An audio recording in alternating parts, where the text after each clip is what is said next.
স্ত্রী, নেক স্ত্রী সুখের কারণ, আর খারাপ স্ত্রী হচ্ছে অশান্তির কারণ। জি হ্যাঁ, নেক স্ত্রী যদি হয় তো আপনার নিজেরও তরবিয়ত ভালো হবে, আপনার স্ত্রীর তরবিয়ত প্রশিক্ষণ ভালো হবে, আপনিও পাপ মুক্ত জীবন গড়তে পারবেন, আপনার স্ত্রীর পাপ মুক্ত জীবন গড়তে পারবে। আপনি নেক হওয়ার কারণে আপনার ছেলে মেয়েরও পাপ মুক্ত হয়ে কচি কাচারা বড় হইতে পারবে, আর সবাই দিনদার পরেজগার নামাজি হবে। জি হ্যাঁ, এই মর্মে নবী করিম সাল্লাল্লাহু আলাইহি ওয়াসাল্লামের আরেকটি হাদিস রয়েছে যাতে একটু তফসিল বিস্তারিত রয়েছে। সালাসু মিনাস সাআদা ওয়া সালাসু মিনাশ শাক্কা, তাতে রয়েছে তিনটি হচ্ছে সৌভাগ্যের কারণ আর তিনটি বিষয় হচ্ছে দুর্ভাগ্যের কারণ। সৌভাগ্যের কারণ মধ্যে রয়েছে আল মারাতুস সালেহা, নেক স্ত্রী। নেক স্ত্রী কেমন করে সৌভাগ্যের কারণে একজন স্বামীর জন্য বলছে তারাহা ফাতু জেবোকা, স্ত্রীর দিকে তাকালেই তুমি আনন্দিত হবে, স্ত্রীকে দেখলেই তোমার অন্তরটা আনন্দিত হবে আর চেহারায় তোমার খুশি ফুটে উঠবে।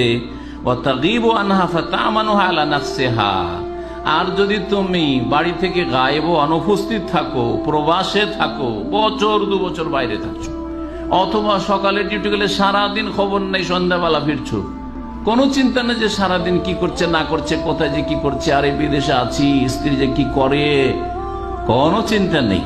বলছেন নবী করিম সাল্লাল্লাহু আলাইহি ওয়াসাল্লাম, যদি নেক বিবি হয়, তুমি বাড়িতে নও, বাইরে থাকো, বিদেশে থাকো, ফাতামানুহা আলা নাফসিহা, তার ক্ষেত্রে নিরাপদ। তুমি নাকে তেল দিয়ে প্রবাসে ঘুমাও, তোমার স্ত্রী কখনো চরিত্র নষ্ট করবে না, কখনোই খেয়ানত করবে না, ব্যভিচারে লিপ্ত হবে না, কখনো কারো সাথে প্রেম আলাপ শুরু করে দিবে না যে স্বামী তো দূরে, কাছে কাউকে খুঁজি, কখনোই কাজ করবে না। এবং তোমার ধন সম্পদের ক্ষেত্রে খেয়ানত করবে না, যে এই দিকে টাকা পয়সা পাঠাচ্ছেন আপনি কষ্ট করে, আর ওর টাকা ওখান থেকে পয়সা পাচার করছে, ওর বোনকে দিচ্ছে, ভাইকে দিচ্ছে, ওর গোটা বংশকে দিচ্ছে, এরকমটা করবে না।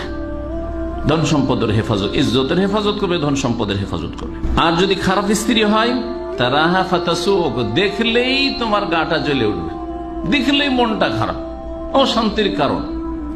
ও তাহমেলু লিসানাহা আলাইক, আর তোমার সাথে কথা হলে সেই গরম মেজাজে তোমার সাথে কথা বলবে, দুর্ব্যবহার করবে, খারাপ ভাষা প্রয়োগ করবে, ভাষা খারাপ করবে। ওয়াইন গিবতা আনহা, আর যদি বিদেশে থাকো বা বাড়ি থেকে বাইরে যাও, লাম তামানহা আলা নাফসিহা ওয়া মালিকা, তাহলে তার ইজ্জত রক্ষা করছে কিনা সেই ক্ষেত্রেও তুমি নিরাপদ না, যে আমার স্ত্রী যে কি করে না করে নিরাপদ না, আর তোমার টাকা পয়সা যে কি করছে, সর্বনাশ করছে, তাও তুমি নিরাপদ না। এই কথা কখনো চিন্তা করবে না সে খারাপ স্ত্রী হলে, যে আমার স্বামী কত কষ্ট করে বিদেশে থাকছে, আমার জন্য কষ্ট করছে, আমাদের ভবিষ্যতের জন্য কষ্ট করছে, আমার ছেলে মেয়েগুলোর জন্য কষ্ট করছে, আপনার টাকা পয়সা নষ্ট করতে তার কোনো দ্বিধাই হবে না যদি খারাপ চরিত্রের মহিলা হয়। যার ফলে ভালো তরবিয়ত আপনারও হবে না, কারণ ওর স্বভাবের কারণে আপনার স্বভাব খারাপ হয়ে যাবে, আর স্ত্রীও খারাপ, সুতরাং ওরও তরবিয়ত হচ্ছে না, বাঁকা সবসময়। আর ছেলে মেয়েগুলো দেখছে যে আমার মা এরকম খারাপ, তো মেয়েটা কি দেখবে, মেয়ে দেখবে যে মা বেগানা পুরুষের সাথে লম্বা টাইম ধরে গল্প করছে, তো ওই মেয়েও শিখবে ছোট থেকে তাই করতে। ছেলে দেখবে যে আমার মা এরকম করে, আমার বাপ এরকম করে, তখন ছেলেও শিখবে ওই করতে, বড় কেউ সৎ হবে না। সুতরাং ভালো তরবিয়ত না স্বামীর হবে, না স্ত্রীর হবে, না ছেলে মেয়ের হবে।